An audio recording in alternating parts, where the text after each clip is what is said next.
അങ്ങനെ മമ്മിയും പപ്പയും ഓസ്ട്രേലിയയിൽ എത്തിയല്ലോ. അപ്പോൾ നമ്മൾ അവരെയും കൊണ്ട് സ്നേഹയുടെ അടുത്ത് പോയപ്പം സ്നേഹയുടെ സ്പെഷ്യൽ ബിരിയാണി കഴിച്ച സ്റ്റോറിയാണ് കേട്ടോ ഇത്.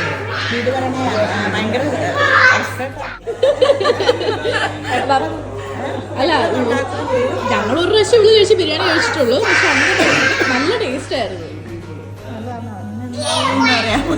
ബിരിയാണിയുടെ ചെമ്പ് പൊട്ടിച്ച് ഇളക്കിക്കൊണ്ടിരിക്കുകയാണ്. ബിരിയാണി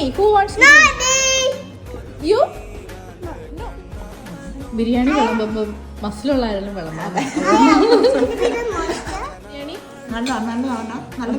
ഹോട്ടലിൽ കഴിക്കുന്ന പോലെ ഉണ്ടോ? നമ്മുടെ മിക്ക പേരൻസും ഇതേപോലെ അഭിപ്രായം പറയാൻ കുറച്ച് പുറകിലോട്ടാണല്ലേ. അപ്പോൾ നമ്മൾ അവരെ ഒന്ന് മാറ്റിയെടുക്കാൻ നോക്കിയതാണ് കേട്ടോ ഇത്. നെക്സ്റ്റ് ഡേ കഴിച്ചത് അപ്പം ഭയങ്കര ടേസ്റ്റ് ആയിരുന്നു. അന്നത്തെ സെയിം.